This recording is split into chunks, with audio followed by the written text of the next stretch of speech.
Okay, so oftentimes we'll have a client who has a really ruddy face. So in this case, he's got kind of a, it looks like he's been out in the sun. He is a navy guy, so he might have gotten some sun on his cheeks, on his chin. This happens a lot of times with redheads, kids with acne, things like that. You just have that little ruddiness. Been out skiing, you got the red cheeks. A lot of sunburns that do this on. So here's how to remove a sunburn or ruddy cheeks or really just kind of pinkish in the skin. Afterwards it will look more like this. So this is just done with a hue saturation layer. This is one that I had done earlier, just to make sure that I had all my settings kind of correct. So the best thing to do with this is we're going to create a hue saturation layer. We need to make a new one, because I'm not going to use the one that I already did. And from here, what we're going to do is we want the reds. We're going to be working just with the reds for the most part, so we're just going to bring those reds up. We're going to, you can see how, I mean, just it makes it look awful, right? So we're going to do that, and then we're going to invert the layer. So a lot of times what I'll do is I will make an adjustment before I invert the layer, because I want to know where I'm painting this on, because otherwise there's no point, and it just keeps me from having to fix that mask later. So, because we don't want it on her lips, and we don't want it on his shirt, and this is why doing this in Lightroom is really hard, because they don't, until they make that hue, saturation, and luminance layer something that you can add to a brush, it affects all of the color in that, so it's what's called a global edit. If I tried to edit this in Lightroom, and I tried to take the pink out of his cheeks, I could maybe do it with a brush and lower the saturation, maybe cool it down, but it really wouldn't get the effect that I want. I could use the hue, saturation, and luminance layer, but the problem with those sliders is that then it's going to affect her lips, it's going to affect his shirt. It's a global edit, it's not a specific targeted edit the way that this is. So in this case, we're going to then mask it on. So we've already made it red and pink and all that stuff, and we're just going to mask it where he has some pink in his skin, as we can see that it's those areas that are more highlighted into that kind of magenta color. So we don't need to do it everywhere, we're just trying to make these areas match his regular skin tone. He obviously has some blonde hair, so and just some pinkish to his skin anyway. We don't want to take that away, we don't want it to look weird. We just want to take away these kind of patches of ruddy color. So from here, so now we're on the reds layer again. You can get that from this here. Now I do have a preset. The great thing about this is you can make it as a preset, and then you never have to do it again. You can just tweak it here and there. Not everybody wants to do that.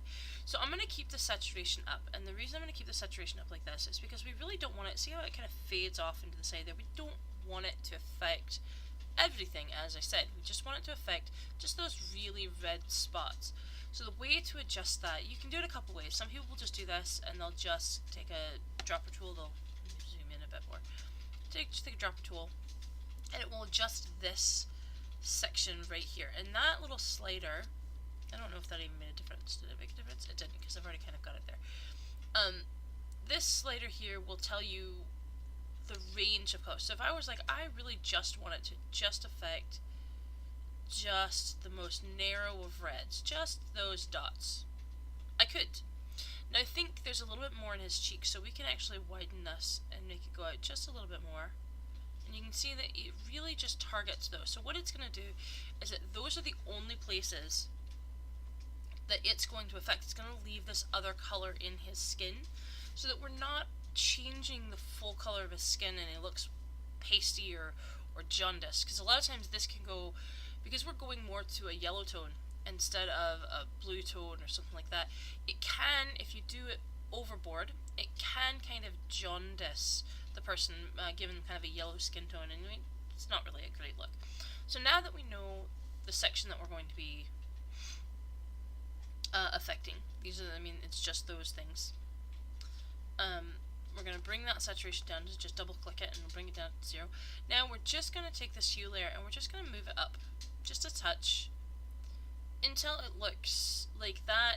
I'm looking at this dress here to see if it's just kind of disappeared into the woodwork, or work, into his skin, just to see if it's kind of faded back into, whoops, my zoom tool wasn't working there, just to see if it's faded back into normalcy. Now, what I am noticing is that you can see that it's not maybe affecting enough of his cheek there.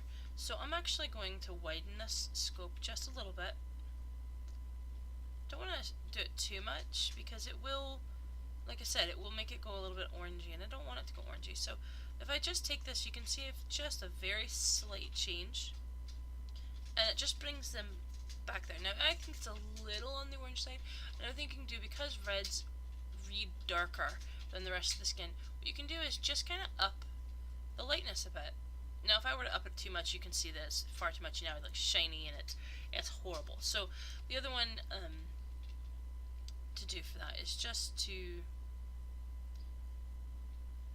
find a good line where it's not going to be, it's going to tone down the orange a bit, but it's still going to just brighten that up and make it just look yummy. So, and again, I mean, we're keeping some of that ruddiness in his cheeks. We can affect that a little bit more, just kind of brushing this back there, and again, just kind of readjusting things as needed, because what you think is great on a mask or something like that doesn't always affect it. Like, we don't always see it in the naked eye until we see it completely adjusting it. So I'm just going to do that. That has gone a little bit to the yellow side, and I'm aware of that. So I also think that we need to adjust just under here, under his nose a bit. So what that tells me is it's just a little bit too much. So we're just going to dial it back just a touch. So we're only at like +10. Like I said, it is a lot of this stuff, it's very tiny measurements. People think, oh, I have to really change it, or I have to really make it huge to make it look good. And it really doesn't take that. But if you just, that little bit of a 10, just +10, plus, minus, I didn't even need that to be minus anything. And just, you know, really small adjustments make a big deal in how your finished image looks. Because I could have just left that and be like, well, he's red. It was how he came to the shoot. You know, he knew what he looked like that day. But even for a family photo, it doesn't mean that years down the road he's going to be like, oh man, why did I look so pink in the cheeks? So we'll just change it, because it's not a hard deal. You can tell that he was probably just out in the sun the day before. And that is how we would do that. So there are a couple of other ways to remove it. You can also, if you really wanted to, you could take just a blank layer and take a brush, and you can, using that layer on, I'm trying to decide, sometimes color works, and just pick like the color of his forehead. But I find that when I do that, it makes it look too grey. So color isn't maybe this hue that I did. Hue can do it too, but again, that doesn't really take it away completely. It does lessen it a bit. You can also, in another video that I uploaded recently, you can also, let's see, I'm just going to multiply that. You can also just take down the reds through a curves layer. But again, I mean, the problem with that is that, you know, you do, it's such a slight adjustment that when you're moving curves around, yeah, you start bringing in greens. So that's why I like the hue saturation, because it only affects the reds. Whereas if I'm using a curves layer, I can pull down the reds here. But if you notice, you start seeing some greens and some blues in there. So then I'd have to go in here and I'd have to be like, okay, well now I gotta take down my greens.